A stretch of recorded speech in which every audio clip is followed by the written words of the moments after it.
Are you ready to do this, Steve? Let's do it, Spence. Punch it, Chewie!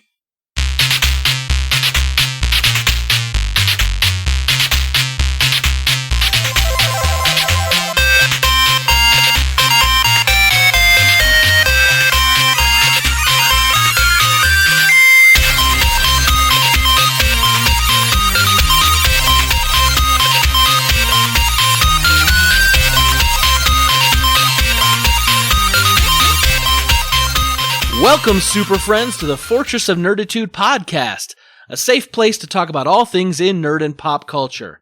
I'm Spencer Stapleton, and my co-pilot, as always, is Steve Madura. Hey guys, what's up? We're two best friends that, despite being fathers and husbands, we refuse to grow up. Thank you for joining us. This is episode number 37. We release every Thursday morning on iTunes, Google Music, and Stitcher. And we're just wild, wacky guys having a little bit of fun on the internet, man. Yeah, and not creepy. No, not creepy at all. Well, I mean, maybe a little creepy. We have faces for radio. So, That's hey, right. quick question. Do you recall the movie UHF Weird Al? I've never seen it, surprisingly, with my love of Weird Al. Are you serious? Yeah, I've never seen it. Oh my gosh. I don't know how it would play nowadays. I mean, I think it would still be funny. I'm not sure because I only watched it in my early teens, but still. There's a scene when Cosmo Kramer's character in the show, I don't know what his real name is. Michael Richards. Richards, yeah. He has this talk show or whatever where it's kind of like a kid's show and everybody's like, no, it's time to drink from the fire hose. And he has these kids sit on one of those like mechanical like horses that you see like outside Kmart's and stuff. Uh-huh. And then these kids like get like a face full of water from a fire. It's hilarious. Wow. Yeah. And the reason that I bring that up is because, jumping right into it, this week I took my oldest son to scout camp. This is like the junior scout camp of the older scout. I feel like I talk about camp all the time. Anyway. Kind of, a little bit. Yeah, right? But this funny thing happened. So they were learning about lashings. And I'm not talking about like, abuse and whippings. And Daddy, I'm sorry. No, not the switch, not the switch. Oh. There's a merit badge for that. And so they're learning about how to build like shelters by taking two logs and lash them together with certain No, I'm just kidding. Right. With rope. And this scoutmaster whatever was like, hey boys, it's gonna rain, so you better build them strong. And they had like this presentation from this professional like scouter guy, and so each troop got to make their own. So there were 3 troops there. They all built their own, and suddenly like right after lunch, he's like, my joints, they're kind of hurting. I'm thinking it's gonna rain. All of a sudden, like this huge freaking fire truck with a 5,000 gallon like support truck right next to him just comes out of like the woods and is like. And starts like dousing all of their structures with like an arced stream of like continual water. So all the kids are like, and they like run towards their shelters. It was hilarious. Wow. And so they do this for like 10 minutes, and then the kids, they have a good time with it, and they get out and they get a little wet and stuff. And then the fireman, that was the lead fireman, he's like, okay, everybody, clear out. So all the kids like get out of their structures, and then he levels the hose and just goes, boom! And I've never seen something like decimated, like 300 pounds per square inch. Like logs were flying, bark was ripping off trees, boulders were rolling. It was the coolest thing I've ever seen. Wow, that's pretty intense, man. Yeah. I'm surprised they let you do that around small kids. Well, right? I know. This is like in Wisconsin. I'm like, they couldn't do this in Illinois. Like up in Wisconsin, like 5,000 gallons of taxpayer water? Sure, we'll do it. And they just went on, and it was hilarious. It was definitely a highlight, and it was a cool teaching moment about, kids, you got to be prepared for life and everything it throws at you. So it's very cool stuff. Well, that's really interesting. Any no injuries? I'm assuming everyone's okay. Well, our tarp got ripped to shreds. I take it back to Walmart. I'm like, what the crap is this kind of crap you're selling? They're like, sir, what was the circumstances in which the tarp got damaged? I'm like, well, if you have to know. Like, it just rained a little bit, got a little wet. It was hilarious. Anyways, it totally brought to my mind this scene from UHF, which you should see. So put it on your watch list. I'll put it on my to-do list. Maybe not top though. Maybe just like middle of the road to-do list. Yeah, my list is pretty long right now, I must admit. I can tell. Yes. Anyway, so you've had a good week? Everything's been going well? Yeah, it was a good week. We actually had my sister-in-law, Cherie, is in town with her 7 children and my 4 children, which adds to crazy. It was fun, though. So we've been going to just around, the sights and sounds of Chicago. Tomorrow they're going downtown, doing some things down there. We actually had my father-in-law's 75th birthday. Oh, at very nice. Our house. Yeah, so we had like this outdoor picnic, and the kids put up all these balloons like all over our backyard, and they made this huge, like probably 30-foot long sign that they painted like "Happy Birthday, Grandpa," and they pasted it, or they taped now it all. This is you said father-in-law, right? This is Joe Hicken. Yeah, this is yep. Joe Hicken from the Fortress of Nerditude. Happy birthday. That's right. Happy birthday. Not that he's going to listen, but happy birthday regardless. He doesn't even know we do this. No.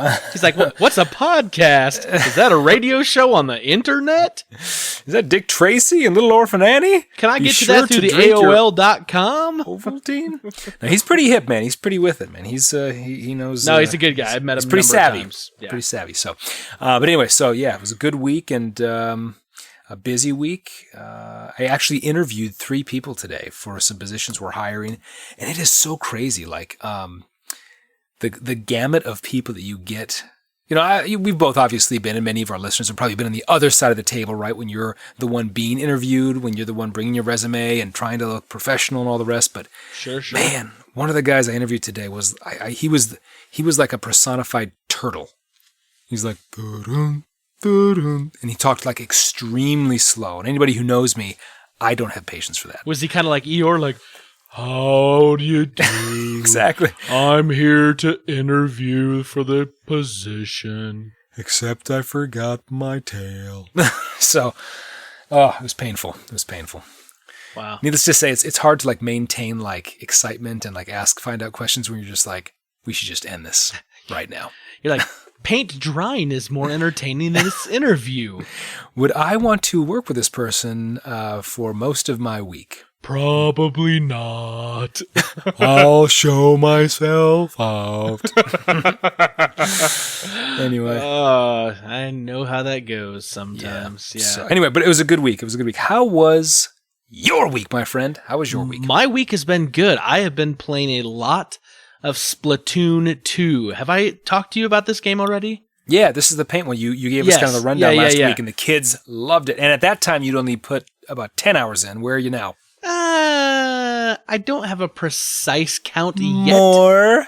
So let me tell you, yeah, definitely. So the Switch does this thing where it doesn't start giving you an hour count of like how many hours you put into a game till 10 days after you played it for the first time. So like then it'll start kind of updating. It'll be like, you've played about 45 hours or about 50 hours or about 70 hours or whatever, 15 hours, 2 hours, whatever it is. But it doesn't start giving you that statistic until 10 days after you started. So I'm probably coming up on my 10 days right about now, maybe the next day or two since I started. So 200 hours. Holy crap. If I'm going to guess, I'm going to say somewhere between 10 to 15 hours because it's one of those games where like you can pick up and play a quick little game.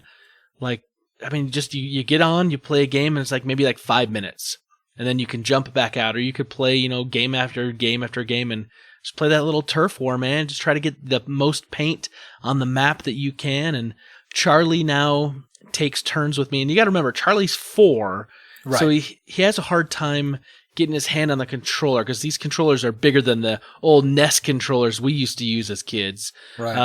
And so he basically can shoot, and he knows how to become a little squid kid and, refill his ink, and he can walk, but he can't really do the moving the camera. So I'll just kind of like lean over and put my finger on the camera stick and just keep rotating it around to help him spread more paint or to help, fight off an enemy.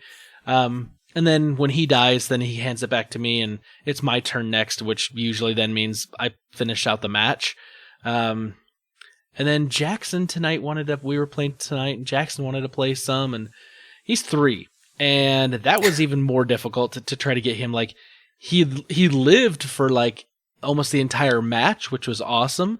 But he didn't do much. He was kind of like walking around in a circle. So he's just in the corner, just walking around. He was stuck behind a wall for a bit of time, and he just kept shooting into a wall. And we were like, no, you got to get more ink. You got to get more ink. You got to get more paint. And he was just like bumping into the wall, shooting an empty gun. I was like, nah, good enough.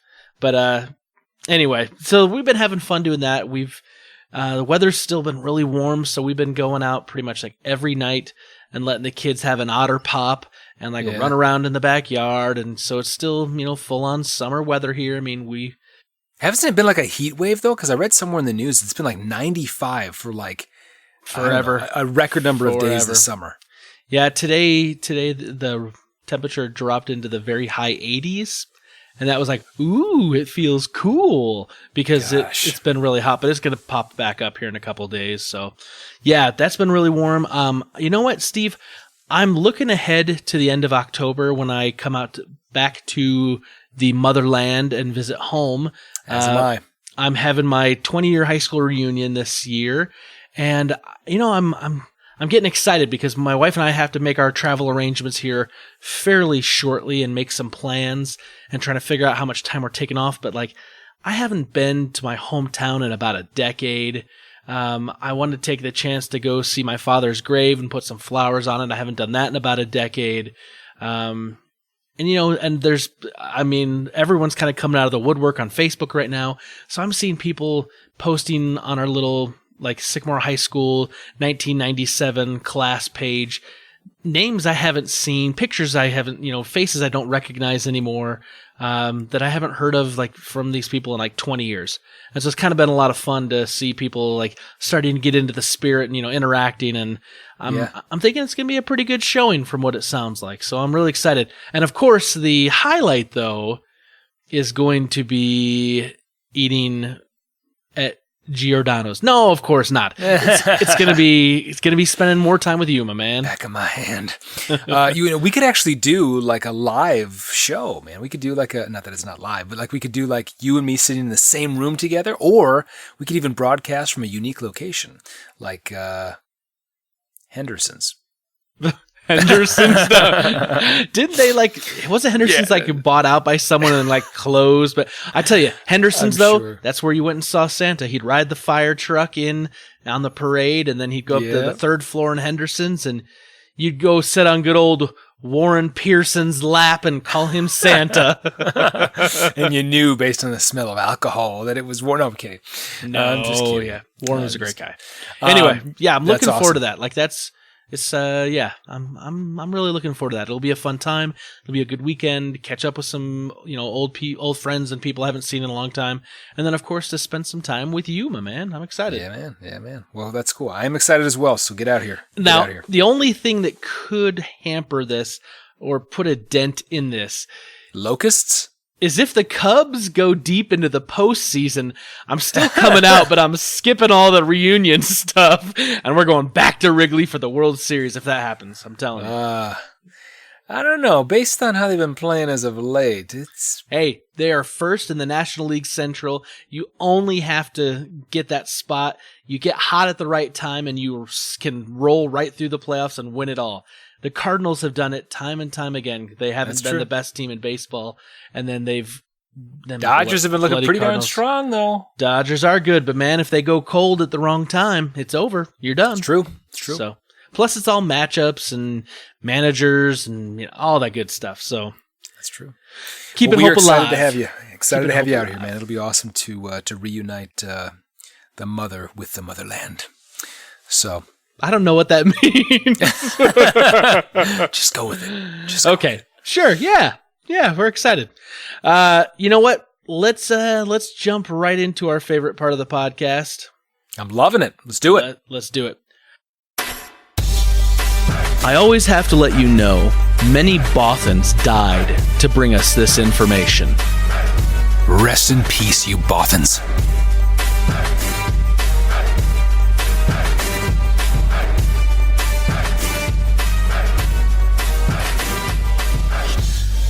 All right, super friends, it is time for Rebel Intelligence. It's that magical, mythical time when we catch you up on what's going on in the galaxy around you and give you some of the deets, as they say with the youngsters today. Do they say that? I don't know if that's what they say. Yeah, sure they do. The 412. All right, so one thing I wanted to kick off, because I think I covered the Stephen King's It reboot, several podcasts ago. So there has been talk that there may be some kind of adaptation of Stephen King's Pet Sematary. So the same couple, Andy, and I'm going to ruin this name, but Muschietti, Sure, and his sister, creative partner Barbara, are very excited about the possibility that they could do the remake, get their hands on Pet Sematary. I don't know if you've seen this film before, Spence. the original Pet Sematary? The original Pet Sematary, 1983. Heck no, man. I'm a scaredy cat. You know that. Right, you know right. that answer. It's actually one of Stephen King's darkest novels, and it was so bleak, in fact, that he was almost reluctant to publish it. Wow. And it tells a story of this family in Maine who, I think they moved to a new area, but anyway, they've got a little son named Gage, I believe, and he gets killed. He gets hit by a truck outside their house. He gets hit by a car, and they have this horrible scene where like his shoes are just left in the street. And anyway, so but they fall upon like this pet cemetery where they find out through it's been a while, but through some turn of events that anything buried there has the power to come back to life, to resurrect from the dead.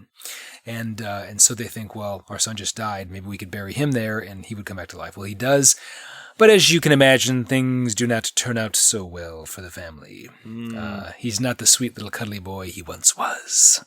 So anyway, but it's a fantastic film though, and so they're talking about the possibility of getting to work on this, and kind of the confluence of a remake of that movie would be kind of a cool thing. So let me tell you my take on this. If you like that kind of stuff and that's down your alley, that's awesome. You're a sicko, but yes, it's if down your alley. if they're gonna remake like was the original one like a made for TV movie? Because it seems like a lot of his it was a real movie. It was a full on movie. Okay, full on movie. Yep. I hope it does well. For me, that's a hard pass because heck freaking no.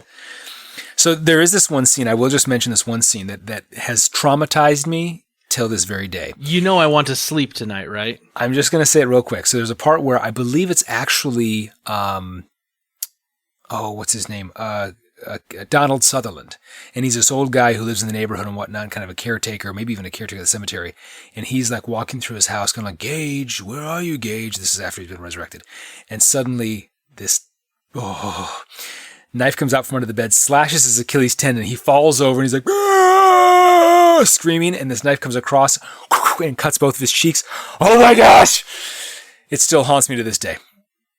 Huh. Is that why you never walk close to a bed late at night? That's why I always have steel-toed and steel Achilles heels boots. They make special ones just for me. Interesting. Ain't no resurrected kid slicing my Achilles. Nice. Well, let's move off this because that's creepy. And I'm not going to be able to sleep now. So Guardians of the Galaxy 2, we went, we saw, we loved, obviously, right? We've talked about this. It's really interesting that in the original one there was a David Bowie song that was used during the for the soundtrack, right? And James Gunn, the director, actually considered using another Bowie song in this one, and apparently he actually filmed, because Moon Age Daydream was the one in the first one, right? But he was looking to use another song in the film, and it actually got cut just because the scene got cut. But James Gunn also revealed, though, that he actually wanted to put David Bowie in a cameo in the movie, and he was going to have David Bowie play a member of Yondu's original crew, which would have been as he put it, said it would have been a great fit. Yondu's crew was a ragtag band of space oddities, and the casting is already full of prominent pop icons like Sylvester Stallone and Ving Rhames. Of course, David Bowie died of cancer about a month before the main filming started. But I find that when he said, a ragtag band of space oddities, I mean, Space Oddity is one of David Bowie's biggest hits. So, like, I don't know if maybe that would have been it.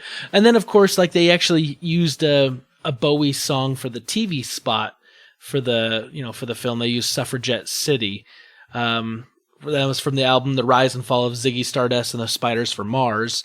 So you can tell that, like, James Gunn really, obviously loved, David Bowie's music and felt that it would have been a really good fit because it's really eclectic and, interesting and different and very unique. But unfortunately, we lost David Bowie, so that didn't happen. But I did kind of find that was a kind of a cool little thing that he wanted to do. I don't know. I think it would have been a nice touch. When you think about, like, David Bowie in film, one of my childhood films not starred him, but he was a prominent figure, was Labyrinth. Yeah. He was the Goblin King. Yeah. He was fantastic in that. Yeah. Crazy weird, but yeah, he was fantastic. Yes, absolutely. Those tight leather pants. But that would have been cool. You do cool. Voodoo. The girl with the babe with the child. I don't remember. Good stuff. One thing I have, which I think is really weird, I actually saw this in Rebel Intelligence. You put it in, and I was like, oh, I read the title, and I was like, this is awesome. And then I read the rest of it, and I'm like, this is weird. And I don't know if you've heard about this. Tell me if you have, but it is that there is going to be a brand new sequel of the 1984 classic, The Karate Kid.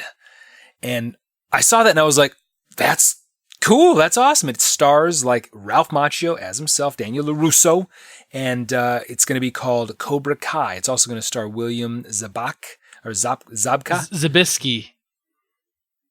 Zabka. Well, Zabiskie. Okay. I'm not looking at it, but I think it's William Zabka. I'm just messing with you. I was like, what the freak? And he's going to, of course, play his previous role as Joey Lawrence. Zap Zooey. What is that from? That's from Chevy Chase. Zap Zooey. It's a Chevy Chase little thing anyway. Anyway, so he's going to star in the show, and it takes place in modern times, 30 years after the original, and it basically follows the kind of the down and out Johnny who's trying to seek redemption. He opens the infamous Cobra Kai Dojo again, and he reignites this rivalry with the now successful Daniel LaRusso, who's been struggling to maintain kind of this life without the guidance of Mr. Miyagi. So that all sounds okay, right? Yeah, that sounds, as far as, if you need a sequel or a reboot or a TV version of this, sure. What's the catch, though, Steve? Okay, here's the catch. So from pure nostalgia point of view, sounds incredible. But then it gets a little weird. So first, Cobra Kai, this new show, is described as a 10-episode, half-hour comedy. Really? Yeah. And secondly, and this isn't as weird, but it's going to be shown exclusively on YouTube's Red, the premium subscription service, which we all know about your feelings with Star Trek and the Firewall and all the rest. Sure. But I'm just thinking, like, comedy, though. Like, is this going to be like a single camera sitcom where it's like, applause, You know what I picture this as now, like in my mind? I picture this as being like Full House. Yeah, except exactly. Starring like Ralph Macchio, Daniel LaRusso, and William Zabka. But like, put him in a body bag. He's gonna fall in hard times. Want to open the dojo, and so like he's gonna invite him to live in the house with him and help raise his children. Cut it out. Sweep kick. Sweep the leg. Oh, that's awesome. Seriously, what is that guy's name? Dave Coulier. Dave Coulier. Sweep the leg. I seriously. John Stamos is looking for a job ever since the Beach Boys kicked him out. I seriously think that's like in my mind, like what I'm thinking this is going to be. It's going to be, That is awesome. And here's the real question. Did he marry the girl? Elizabeth Shue? We know in the movies that obviously doesn't. Like, they break up and whatnot. And he goes to Japan in the sequel and gets together with that Japanese chick. Yeah, but he leaves there. And actually, it's not Japan. It's, what's the name of it? It is Japan. Escape me. No, it's not. It is, but it's not.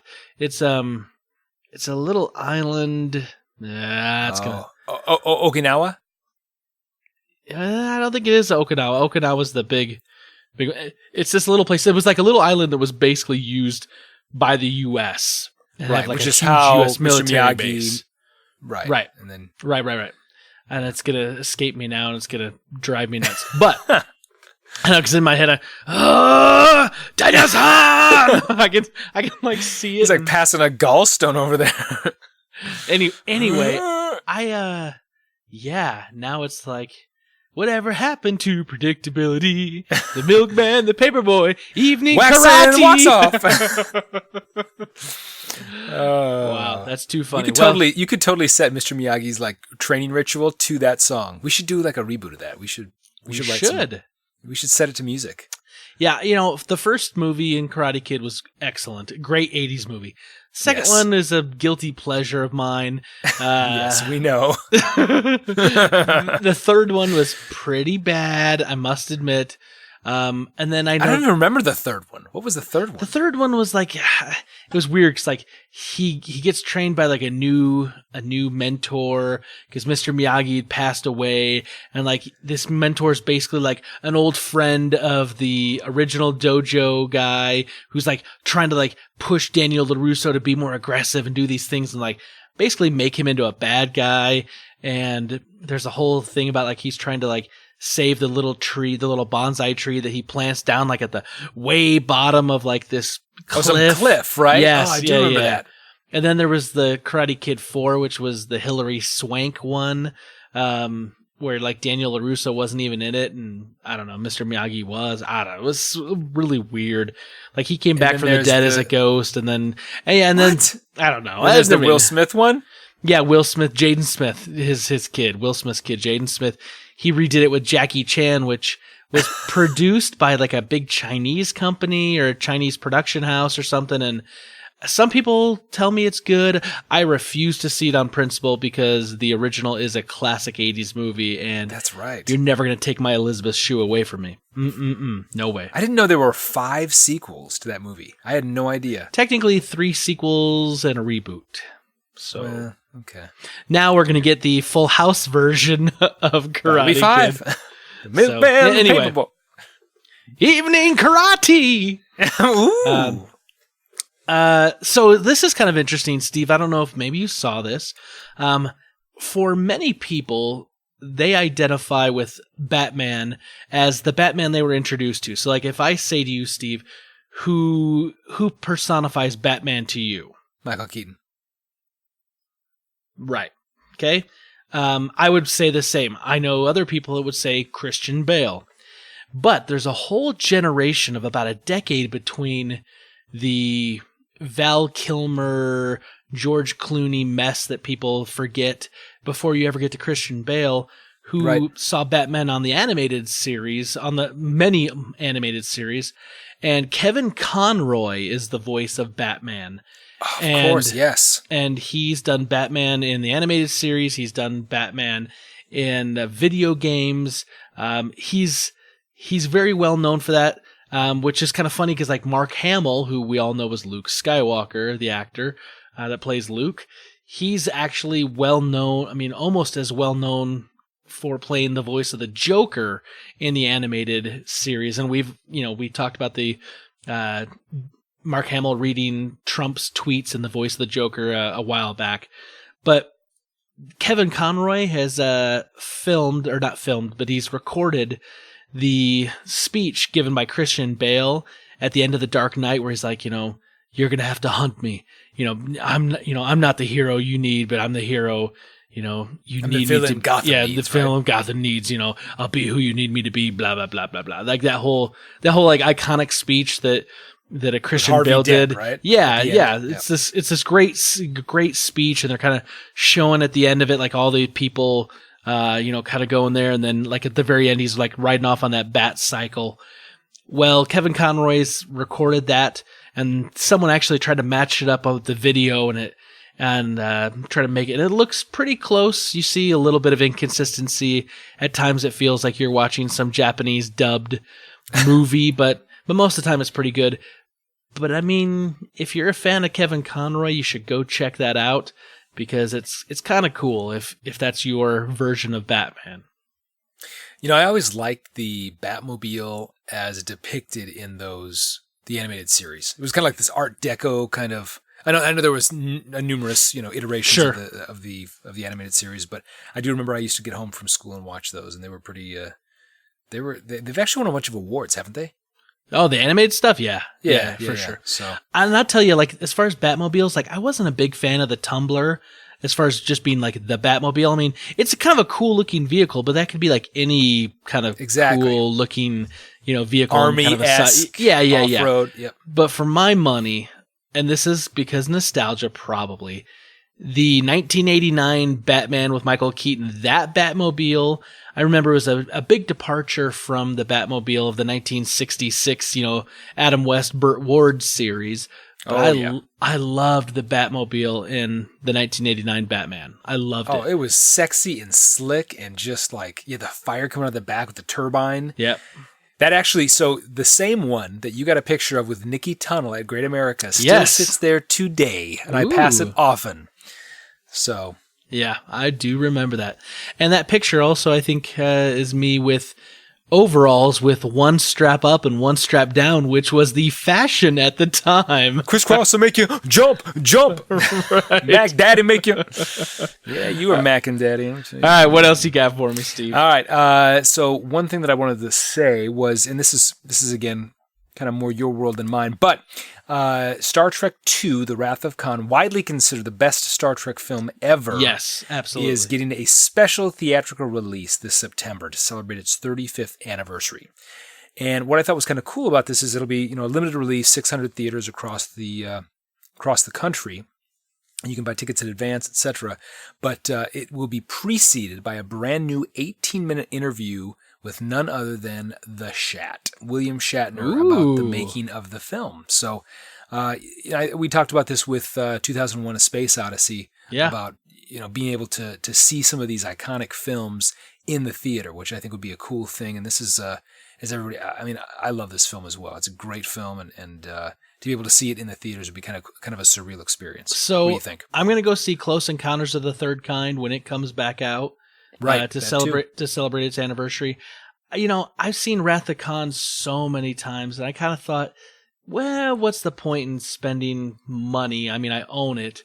I can watch it here anytime I want. But now that you told me that there's 18 minutes of footage of William Shatner talking about like the making of the movie, I mean, maybe I'm going to go. I'm probably going to go. Let's be honest. I'm going to go just because I think that would just add something a little different maybe. And that movie's so good.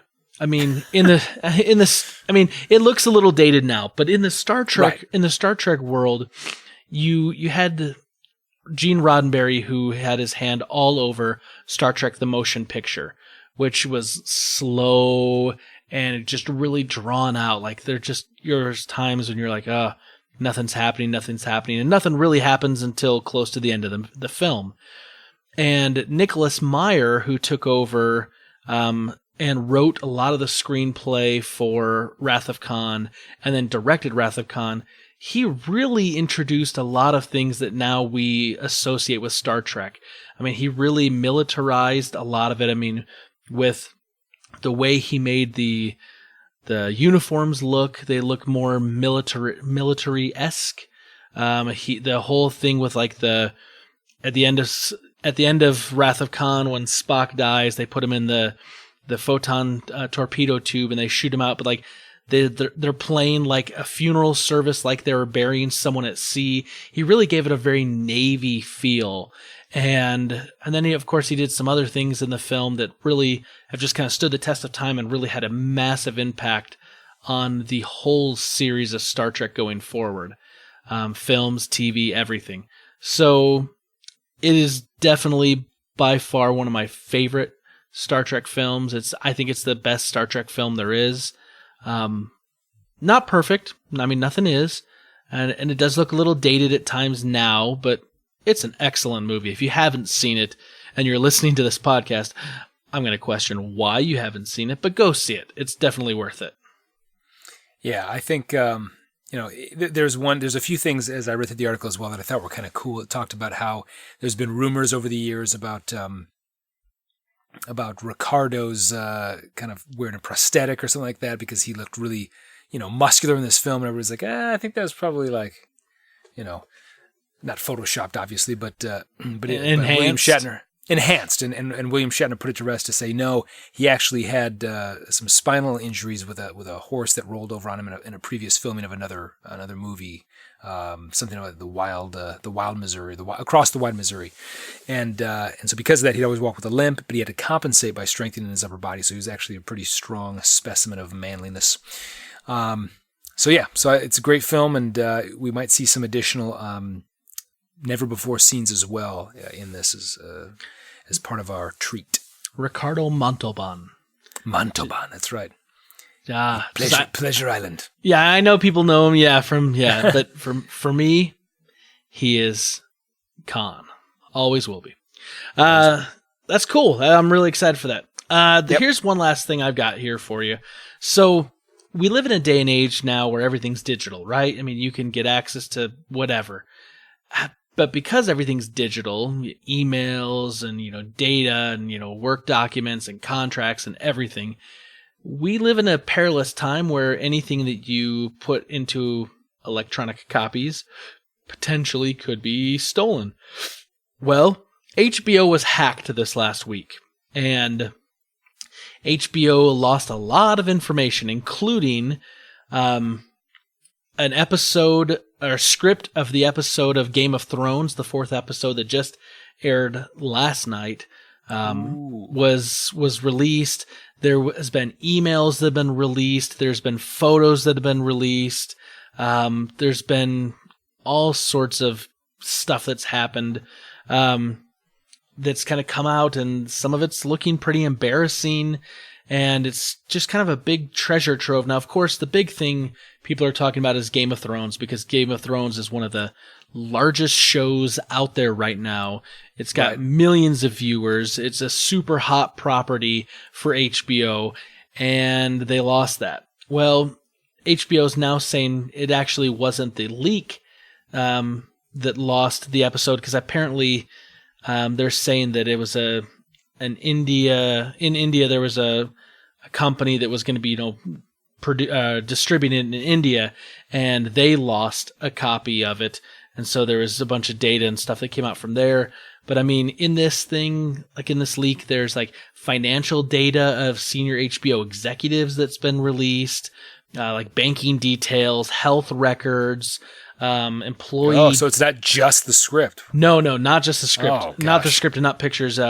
Employee data. I mean, just all sorts of stuff.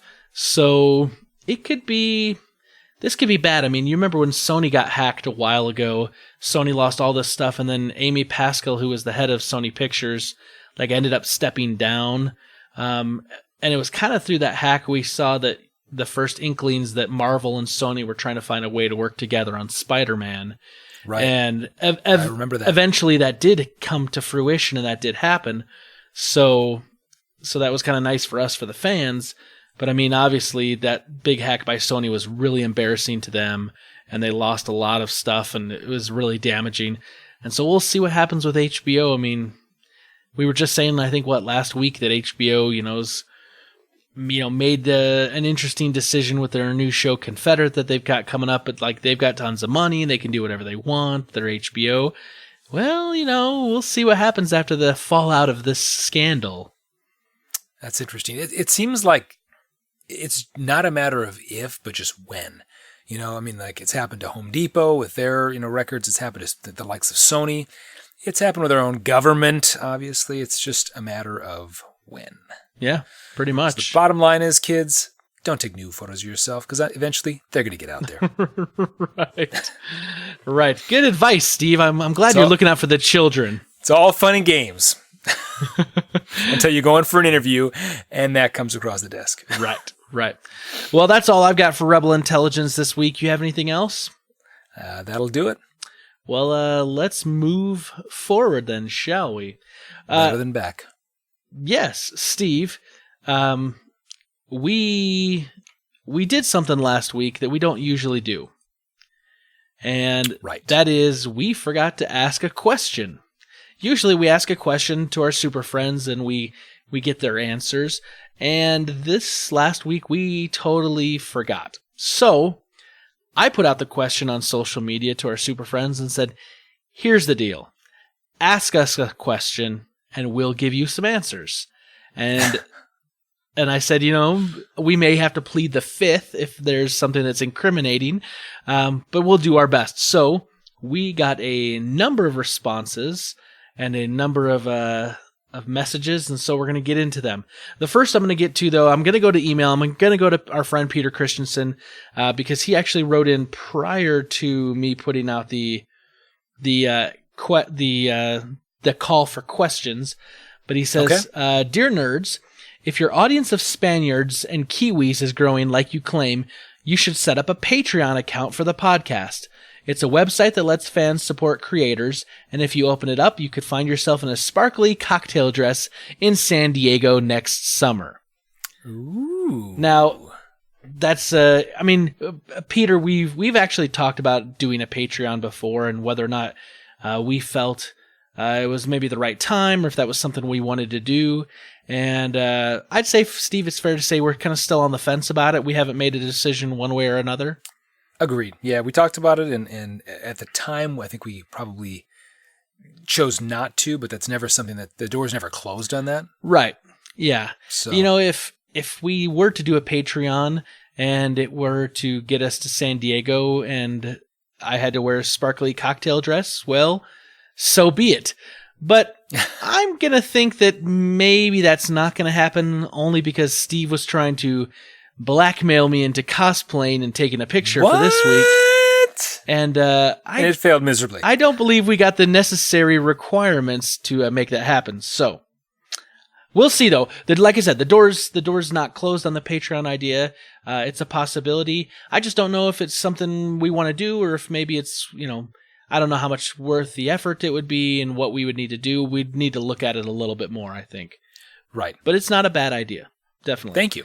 He says, I can strongly recommend and simultaneously not recommend the video 10 hours of rising and falling shepherd tones simultaneously. I think that would drive a person batty, mad, crazy.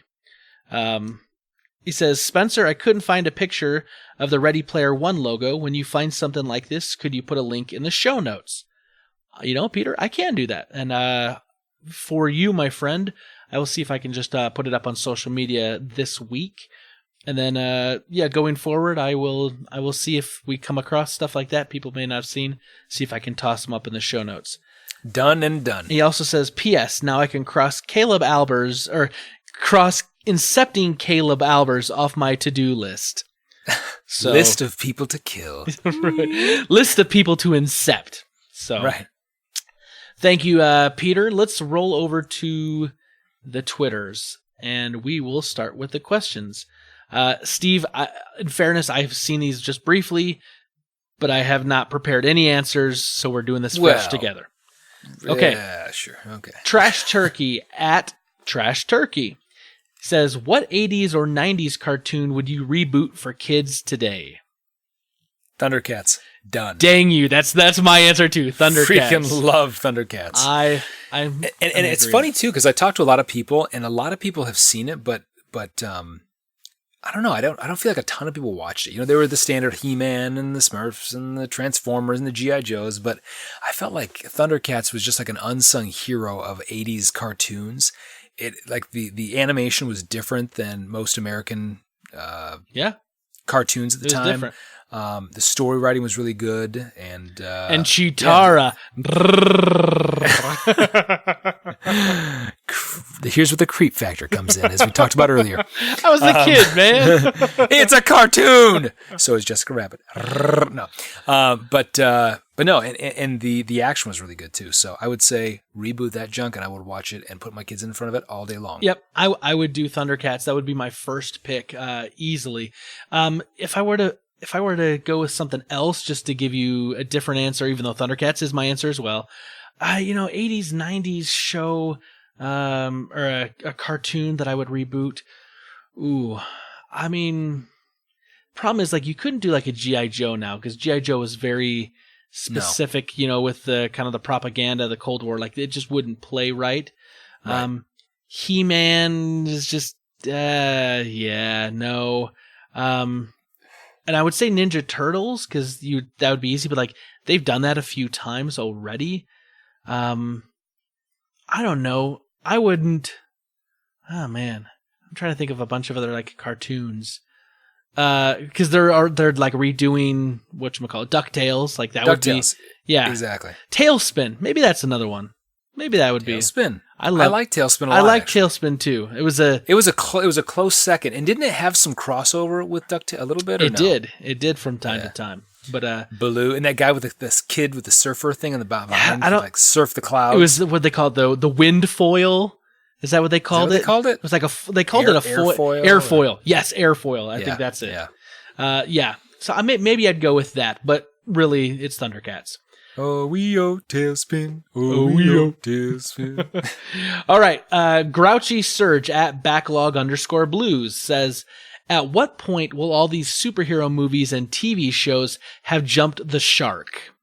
So jumping the shark, goes back to the old Happy Days, where the episode where the Fonz, is water skiing and he jumps over the shark, and that's kind of become it's just ridiculous, and so that's kind of the term for things being really ridiculous, right? Right. Here's the thing: the superhero movies and the TV shows, for the most part, are making tons of money, and you've got some of the movies that are still like you'd think people are like, oh, I'm starting to get tired, but like Spider-Man Homecoming and Wonder Woman both were like 93s and 94s on Rotten Tomatoes. Like critics loved them, audiences loved them.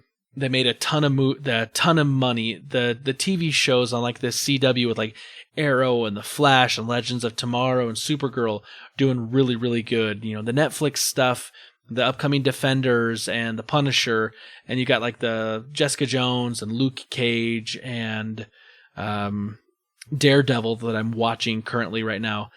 I don't think they've jumped the shark yet. I think we still got some time. There's a lot of really good stuff that's going on, but I can understand the maybe superhero fatigue that some people do feel. Yeah, and I was going to say that I think it's actually a great question, because you think about like, I don't know why I use this as a benchmark, but I use 2008 Iron Man release date. And for me, now we've had the Supermans, Christopher Reeves, 70s, we've had Batmans, we've had them all the time, but I just feel like that was, for me, not saying for anybody else, kind of when things kind of turned a corner and kind of a new brand of superhero. You saw this new look, you saw this whole thing. So it's, we're going on 10 years. Yeah. And I would definitely say that I am probably of the camp that is starting to get a little fatigued. Not that I love the mainstream stuff, but as we've talked about in this podcast, you're starting to get some more kind of obscure, like the Defenders and the Invincibles and all these different kind of offshoots of kind of the main mainstream superheroes. And for me, I know that just like there was the epic war, period of films back when we had like, what do we have? We had like The Patriot, and we had all of these, epic war movies. Yeah, Gladiator. Those all come out like early 2000s. Yeah. And then we had like we had like Dante's Peak and Twister and Inferno and all of these like natural disasters. Yeah. And I think that audiences will, I would say probably in the next 5 to 7 years is my bet. 5 to 7 years. Maybe we have some climactic ones where Justice League comes together and Infinity War and all these things. But you find all the Infinity Stones, and where you at now? Yeah, I mean that's a good point. I mean, what do they got? What is Marvel doing for Phase 4? What's going to be the next things? Here's my thing. Like I'm okay because Steve, I think you hit a good point. Iron Man in 2008 was the kickoff of the Marvel's MCU. It was Phase 1, right? And they were setting up all these characters, and Iron Man and Thor and Captain America, all were building up to what was going to be the Avengers, the first Avengers movie, and then then they started introducing others. But here's the thing: like Ant-Man, I've never read Ant-Man. I never read the comic book Ant-Man, never. Right. Loved that movie. That movie was funny. It was entertaining. It was really good, and so I'm okay with bringing in lesser known characters as long as the movie is really good. If it's, and I think maybe that's why Marvel at least has kind of gone to Netflix to do some of like the Jessica Jones and the Daredevil, because if you remember, there was a Daredevil movie a number of years ago. I own it. Yeah, so do I. Ben Affleck. Don't ever say his name in my presence again. But yes. But I mean, you know, the TV show on Netflix is actually really good, and I've been enjoying it. Jessica Jones as well. So I don't think we've jumped the shark yet. I think there's still some good stuff, but I mean, depending on the property, like the Fantastic Four, they've probably jumped the shark. They're probably done with. Their time is over. But that's my take on it. I think we still got a little while left to go, Grouchy Surge. But and Grouchy Surge. Another question would be, you know, if you had to take a prophetic view of Hollywood in 10 years, you know, what is going to be the next thing? Is it going to be French subtitled movies? Is it going to be musicals? Is it going to be, you know, like, I wonder, yeah, you know, could musicals make a comeback like La La Land? I mean, who knows? It's a good question. Name is. Moving on. Josh Stapleton at CRed_81 says, when you need a laugh, what are your go-to YouTube videos? I was going to say anything with somebody getting hit in the junk. I mean, dude, there's some videos. I don't know why, but that still gets me. There is a video of this guy who's like a roommate who like gets like tosses the keys down to his other roommate and like stands up on this chair and he's got like this soup can on a string, and as soon as his roommate opens up, he like swings it and like it just gravity does the work for him. Oh, I know that one. It drops the guy. He's like, "That's for dating my sister." Let me tell you, like, sometimes, you know, I can get a kick out of that.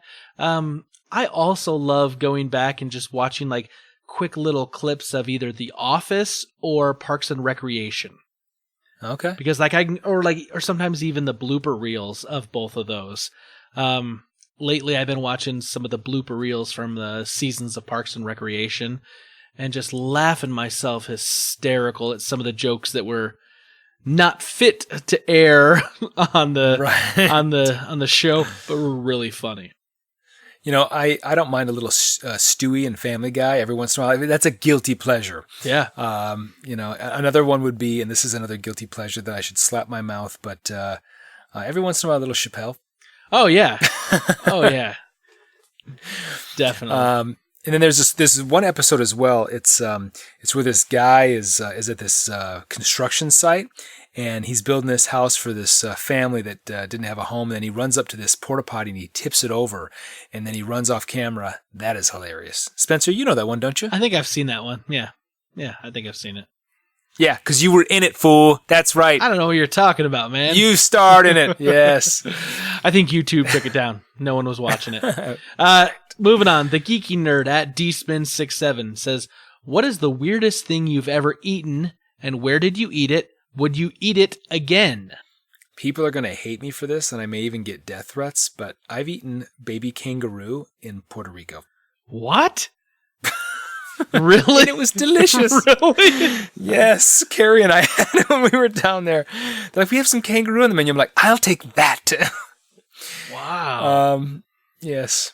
So they had to club it and back before they served. They had to import kangaroo from Australia to Puerto Rico? Well, they have to import the mother, and then they take the baby out of the pouch in front, and then they club it. And I'm kidding. I have no idea. Wow. It was the guiltiest, delicious meal I've ever had. Wow. I've actually eaten balut. And I had it. That's whale, right? No, oh gosh, I wish balut. It's balut. I'm sorry. I wish it was whale. It was a Filipino family's house down in Long Beach, California, when I lived out there for a couple of years in my early 20s. Balut is like, it's a chicken egg that's mostly developed. Yes, and so like the bones and the beak have a little bit of a crunch, and it has a little bit of feathers on it already. But it's. Are you serious? Yes, it's considered like a delicacy, and let me tell you, ooh boy, that was hard, because it was one of these situations where you're like with people and a guest. Yeah, and you're a guest, and so you're expected to they're like, oh, this is a rare delicacy. You know, we don't do this for a lot of people. And so you want to be polite and magnanimous, and you want to not try to puke all over everyone. Right in the old grandma's face. So, that was the weirdest thing I've ever eaten. Would I eat it again? No. That's really easy. No, I couldn't. I mean, there's no amount of money in this world right now that would make me be polite. They're like, here, eat this developed baby chicken. I'm like, no, sorry. $1 million, pass. Chicken nugget. Yeah. $2 million, pass. $1 billion, well... Pass. Pass.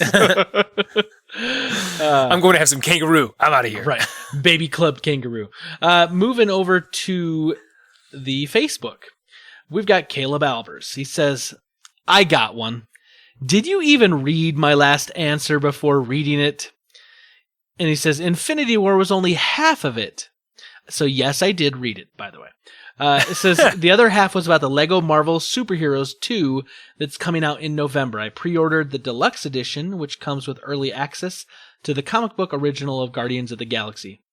He says, also which is cool, like I enjoyed actually the first Marvel Superheroes game. It was a lot of fun. Those little Lego games can be just really entertaining, really humorous, definitely worth checking out. He does say, in his defense, my spoilers weren't even that spoilery. Now, before I go on, I'm gonna have to refute that. You're giving out spoilers to a trailer that had been leaked, that had only been seen by a couple thousand people versus the millions of people that listen to our podcast. Right. I definitely say it was spoilery. He says, what about us when we talked about Bruce Willis being already dead in The Sixth Sense? That movie came out in 1999. That was he's calling us out on that. That was 18 years ago.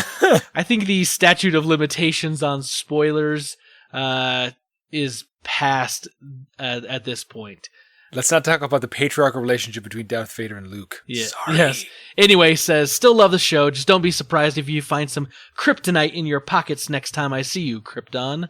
So, I will keep my pockets to myself and keep an eye out for you, Caleb. But keep them lead lined. No, totally. Hey, listen. I understand. I want to talk about Infinity War so badly. And it just got leaked again over the weekend, and it was pulled back down again really fast. As soon as Marvel officially puts up that trailer, we will do a podcast just about that. And we will talk about it, and we will break it down, and we will get into it. But until then, I'm personally just avoiding it because I want to see it in its entirety, the way it was meant to be seen, and not off a cell phone. Maybe what we should do, as like an olive branch to Caleb Albers, good listener, loyal follower, maybe we should invite him on when the trailer breaks to maybe talk about it, break it down. Maybe he could give us some of his points of view. You know what? I'm totally down with that. We can make that happen. So, but I'm going to put it on him, though. Caleb, you're going to have to reach out to me, man. You're going to have to come to me on bended knee. Just gave you a death threat. No. Caleb, if you're interested, just, you know how to get a hold of me. Let me know, and we can do that. Awesome. Okay. Rolling over here to another one on Facebook. This one... Oh my goodness, this cracks me up. This is my brother-in-law, Eric Gifford. He actually put 3 questions in rapid succession. And Steve, I'll read all 3 questions to you, and then I'll let you choose which one you'd like to answer. Truth or dare? He says, say toy boat 3 times fast. Can you both sing your favorite U2 song? Can you ad-lib a haiku about your favorite movie? It's a beautiful day. Don't let it slip away. So, I can't sing my favorite U2 song because I don't know if I have a favorite U2 song. What? I mean, I like U2. He knows this. That he's messing with me. I like U2, but they're not like my favorite they're band. All the same. A lot of us has a similar feel to me, just to me. But that's not a statement. I mean, I love AC/DC, and AC/DC's all their songs are like the same, the same basic thing. But do you ever remember, really quick? Do you ever remember that SNL skit where it was like the compilation Aerosmith diskette or whatever? It's like, I'm a crying, amazing, crazy because I'm crazy. Yes. That's kind of true too. That album. That's kind of true. Those 3 songs off it's that a great album. Yeah. Liv Tyler, Alicia Silverstone. So I'm gonna answer. I don't even know what a haiku is. It's been years since I was in English class. It's a poem that has a certain number of syllables and words and the cadence and the thing, and it kind of does like a ba ba ba ba ba ba ba ba. So whatever, I don't know. So you're like scatting, beatboxing. I'm the haiku man. I think that really fulfills the requirement of number 3, definitely. Yes, I'm gonna say toy boat, toy boat, toy boat. Was that last one? That seemed a little... I'll edit it in post. Anyway, guys, thank you so much for coming through. That was fun. That was a lot of fun. That was a lot of fun. I think, Steve, we should start doing this a little more often. Some good questions, some fun stuff, and some good interaction. And as always, every week we will put out a question of the week, or maybe ask for questions.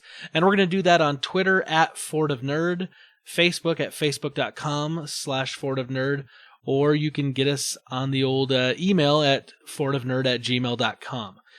Steve, we did not get to the required 3 reviews and thumbs up stars, 5-star ratings that was required in order for me to pull off the Jessica Rabbit and the photo. Thankfully. Fredo, you disappoint me. But we do want our friends to help us find... We do want our super friends to help us find other super friends. How can they do that and eventually maybe get me into a cosplay outfit?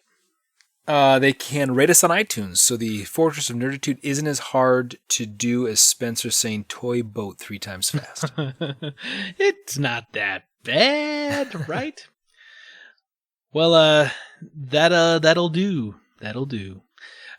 All right. So Steve, we kind of talked about it a little bit with the whole idea of kind of a reboot, maybe not even a reboot, like a sequel to Karate Kid. Right. We were talking about that in Rebel Intelligence. And then, of course, like a little while ago, we were talking, this is maybe, I don't know, a few months back, we were talking about a lot of the movies that are being rebooted, right? Now, obviously, Spider-Man was getting another start again, and there's just, seems like Hollywood, as far as the movies, we've been rebooting movies right, left, and center recently. Yeah. Now, there's new news that's been happening in the TV world. So obviously, you've watched the Fuller House, right? The I am ashamed to admit, yes, the sequel to Full House. Now that was not really a reboot, but kind of a sequel. And you said you enjoyed it, right? Did I really? I think you're putting words in my mouth. I think you said it was probably the best thing you've ever seen. I'm glad we have that recorded somewhere. Yes, I had seen it once, and my wife watched, I think, 3 episodes, and she was like, and I've got my fill. So here's the... I'm full. Aha! I'm in the house and I'm full. You're like, okay, yeah, we got it. I don't know if you've heard, but you remember the TV show Roseanne with Roseanne Barr and with, what's his name? John Goodman. John Goodman, yes, who played Dan. Dan! Well, that's coming back to TV. Are you serious? I'm dead serious. I think it's coming back next year in 2018. Both Roseanne and John Goodman are on board. Johnny Galecki, the guy who's on Big Bang Theory. Big Bang Theory. I guess he's in talks to do this. Like, are you serious? Yeah. So, like, let me ask you this: like, how do you kind of feel? Like, so which is okay? First of all, this is. I feel like that's a demotion for him. Well, this is really weird to me because in the season finale, I believe they killed off John Goodman's character of Dan. But they're going to bring him back. So, like, they're going to have to pretty much, like, pretend like the ending of the show didn't happen. And, I mean, we kind of got a little bit of that with the old Gilmore Girls that came to Netflix. They kind of pretty much had to ignore kind of the ending of that and, like, that whole last season. How do you feel just hearing this for the first time that the Roseanne TV show is going to come back? I did not like it in the beginning. I thought it was, like... kind of a not dark in the way of like theme or whatever. It just was like I always felt dirty after watching it. Just like I'm in this cramped little house with these overweight people and like just this unhealthy, like mean-spirited, like there wasn't a healthy relationship. I don't know. I just didn't feel like it was like a positive anything. I just felt like it wasn't. Yeah, I felt like it was a negative show overall. Okay. I know we watched it some in our household. I don't remember me personally watching it a ton, but I know I did watch it some and for a while. But I don't know how I feel about it coming back to TV. Like, it's been what? I mean, how many years since that thing's been off the air? 15, 20 years maybe? The 80s. I mean, yeah, I think it started like the late 80s and into maybe mid-late 90s. I mean, it's been a long time. And I don't know if you've heard this, but the TV show Will and Grace, I've heard that, yeah. It's coming back, and like it's already been renewed for a second season. I think it was on a kind of a shortened season as well. So that's coming back, and once again, this is another TV show that was wildly popular at the time, which Roseanne was wildly popular. So let's not make any bones about that. It was wildly popular, but like Will and Grace is coming back now. Now wait. Now what about Joseph Gordon-Levitt? Is he going to come back?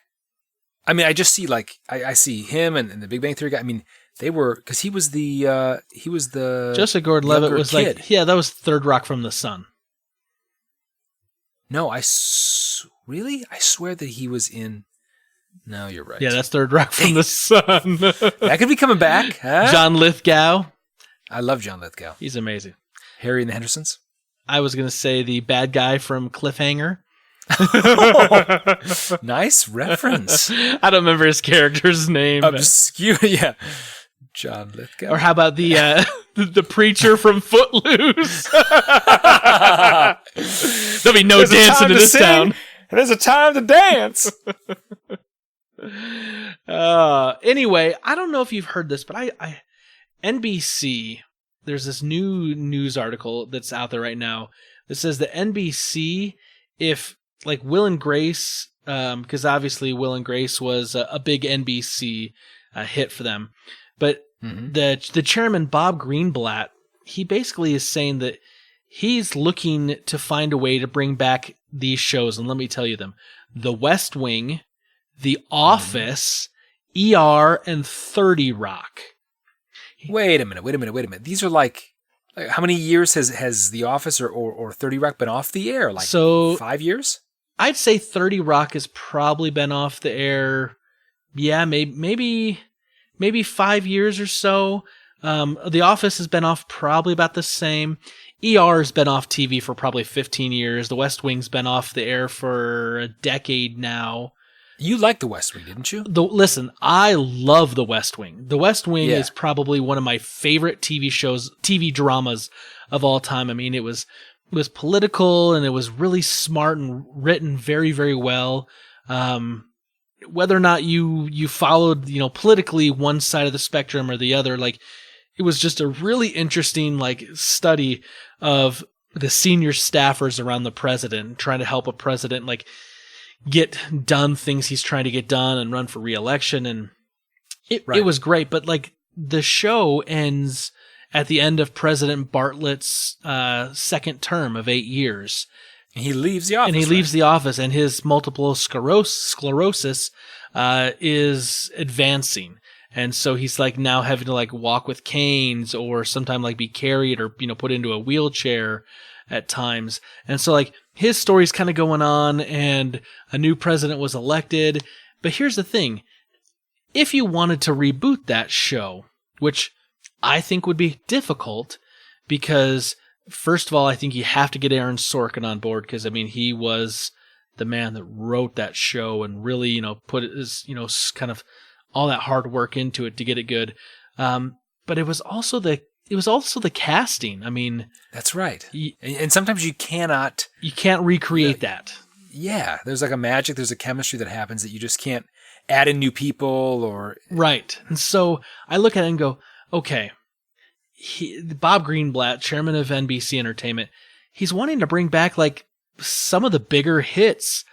And that makes me a little worried that like NBC doesn't have a clear roadmap of like new things going forward. I mean, The Office. How much do you love The Office? Love The Office. I love it. Would you want to see it rebooted?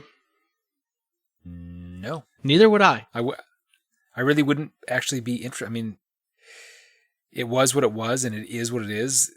But to do that again, I just think it sets itself up for failure. I think it's only set up for disappointment. I understand the idea of maybe trying to capture on like the nostalgia, people wanting more of it and craving more of it, and people still watching clips of it on YouTube or buying the DVDs or on Netflix. Like I get that, right? You see it as being an intellectual property that you could maybe try to find a way to leverage for more money. But are you going to get Steve Carell back? Probably not. I mean, he left the show before the show was even done. Right. You're not going to get back John Krasinski, right? You're not going to get back, all the characters that were on there. So you're not going to get kind of the Jim and Pam storyline from when they were, not dating and she was dating Roy and all that other stuff. There was kind of the build up to when they got married on the show. Like, you're not going to get that anymore. So if you recast that, I mean, and let's be honest, The Office actually was a remake of the British version. That's right. So ER, I think you could actually do ER, because ER is just a medical drama, based around, County General, in Cook County, Illinois, and it was in Chicago. I mean, I think they probably wondered if they could do the show without Clooney, because Clooney was kind of the star. He left early on, and they continued to be very successful. They did. They were very successful, and it continued on. Anthony Edwards, or as we call him, Goose, was a big star in that show. Noah Wyle was kind of like one of the main characters you followed kind of from the very beginning, like towards the end. I think that show could be rebooted because you can swap in different nurses and different doctors and they could find a way. But 30 Rock, I mean, that show was great. I loved that show. It was super funny. I wish it. Yeah, the writing was awesome. I wish it didn't go off. And I know Tina Fey has said that like she might be open to revisiting it at some point, but it'd have to, it would kind of have to be right. And I know Aaron Sorkin's saying that it would have to be right in order to revisit that. I just think. I don't know. So really the burning question for me at least is why? Like you said, it's money. It's gotta be. But yeah, but is this for a lack though of other things? I mean, do we really need to reboot something that's been off the air for 4 or 5 years? Like, does it necessitate a reboot? And is it because they don't have anything better? Is it because it seems desperate, doesn't it? Kind of. I mean, at least to me it does. But I mean, CBS brought back Hawaii 5-0, and I know that. And how's that doing? I don't know. I don't watch it. But I mean, I know go. it's been around for a few seasons, or it was around for a few seasons. I know that NBC's developing another Miami Vice that they're going to try to do. Obviously, we talked about Roseanne. ABC redid Dynasty. Twin Peaks is back on the air again. They brought back that American Idol, which went off the air, which like really declined really bad and then went off the air. Like ABC snatched up American Idol, and apparently Ryan Seacrest is coming back. And so like American Idol is going to go.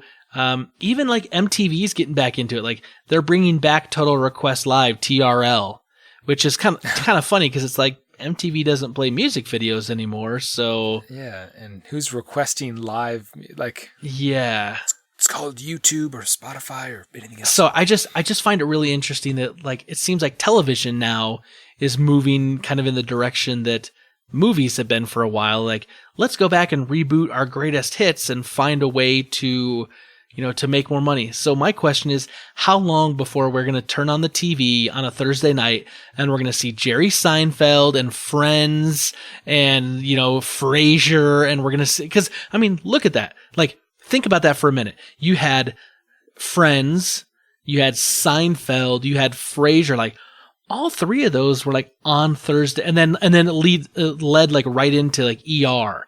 Like all of that was like Thursday night on NBC. At one point in time. It just feels wrong, doesn't it? I mean, it just feels like we're going back into the 90s, man.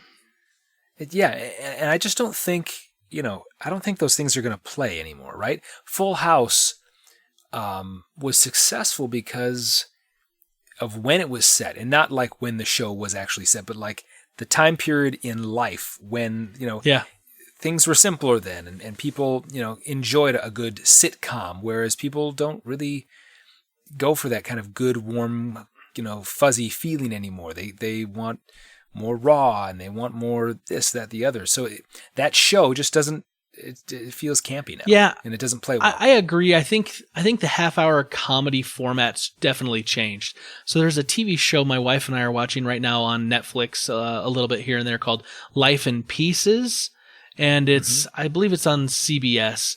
And it basically is like a half-hour comedy show that kind of revolves around this family. But it's like they take like 4 little short stories. And so like one short story follows one kid of this family, and follows this, this woman. She's one of the daughters, and her husband and their family. Another short story follows the son and his girlfriend. Another one follows the other son and his wife and their newborn baby. And then the other one will follow like the mom and the dad. And it's these like quick, like little short stories that kind of make up each episode. And it's kind of unique in a way, because sometimes all the little stories kind of like come together, like if it's a Christmas episode or a Thanksgiving episode, but other times it's like completely separate. It's a really funny show. Like I think you really would enjoy it. There's one character on there that's the like the son-in-law. He's kind of this like, I don't know, just he's a doctor, but he's kind of, I don't know, he's just really kind of funny and goofy. But it's, it's different. Like this show's not the typical, like, hey, we all like live in the same, apartment or across the hallway, and we get together every single day, and we go down to the coffee shop or to the local bar, and we all just kind of hang out and don't do anything and don't have jobs. And, it's, comedies like that aren't doing as well, but ones that can find like different ways to do things that maybe it's edgier, maybe it's not. That's kind of the way things are going now. Things are but even just a different format. So it sounds like it's just a different format altogether. It's a half-hour comedy, but it is a different format. And it's not always the same characters? No, it's the same characters. So it follows this. I think their tagline is like, 4 short stories, one family, or one family, 4 short stories. Okay. But so it's the same family you see every episode, but it's like these like just different like little like snippets of like what's going on in their lives, and it's actually a really funny show. We've been enjoying it. That's cool. I'll check it out. Yeah, you should. Called Life in Pieces, and it's on Netflix. So, yeah. But as far as like the rest of kind of like the reboots, I mean, I agree. I love The West Wing. I love it.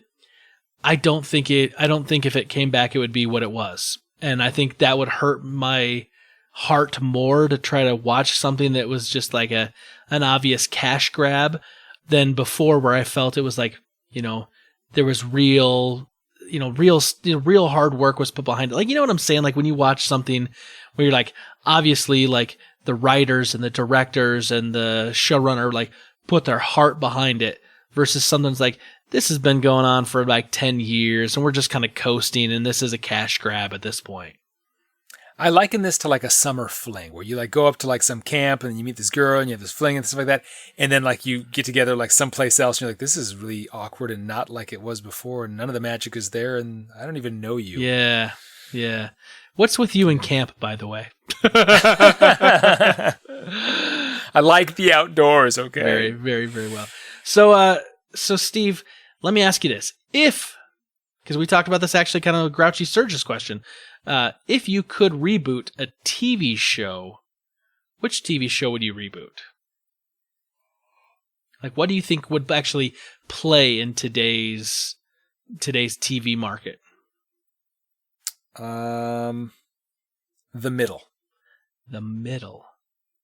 I don't remember that show.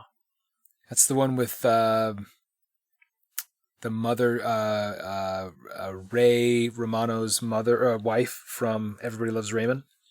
She plays Frankie. It's basically like a standard like middle to lower middle class family. Almost like Roseanne, but much funnier. Okay. But no, I think it's actually maybe still in the air. That was kind of a joke because if it's off the air, it's only been off the air for like a year or two. But anyway, Different Strokes. Huh. So kind of a family-themed show. Yeah, but dealt with race and the gooch. Do you remember like this bully named the Gooch? Arnold would come home with like 2 popped eyes, and it was the Gooch. What you talking about, Willis? No, but again, it's something like that where it's like that show was like revolved around Gary Coleman, and probably could never happen again. Right. If I'm gonna bring something back, bring a TV show back, I don't. Oh man, I mean, there's been all sorts of stuff like Saved by the Bell of the College Years and 90210 got rebooted. Just a lot of stuff. I don't. You know what? I would bring back. I think I would bring back something like. Nothing. I don't. Lost. I mean, yeah. I mean, but once again, though, like that's instead of an island this time, they're on a peninsula with a big wall that doesn't let them. Hey guys, if we go this third direction or fourth direction, then we'll find land.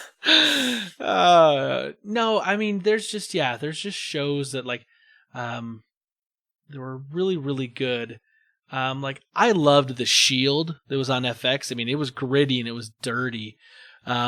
But they kind of left the ending open for maybe there would be something that they could like do a movie or a TV show. Like maybe that's what I would bring back. Because it was kind of different. It was about kind of like dirty cops, and it was kind of like, it's kind of like the movie Training Day with Denzel Washington, except a little toned down because it was for TV, but with cable, I guess. But Michael Chiklis was in it, and he was pretty dang. Vic Mackey was pretty dang a BA. That would be the one I would maybe bring back. But like, yeah, half-hour comedies and stuff. We can get new half-hour comedies, in my opinion. Right. So, Super Friends, let us know what you think would be a good TV show to reboot, because apparently rebooting TV shows is going to become a big thing. And if NBC gets its way, we're going to have must-see TV Thursdays again. So let us know what you think, and we will talk about it next week. You can reach us on Twitter, on Facebook, and on the email, pretty much FordofNerd at all of those locations. Steve, it's been great to be back. I feel like it's been a long week since we've had a chance to hang out here in the Fortress of Nerditude, but I'm glad we got to do it once again. Always a good time, man. Super Friends, thank you for being with us again. Thank you for sharing your time with us. Please respond. Please rate us on iTunes, and we'll be back next week. May the Force be with you. Always.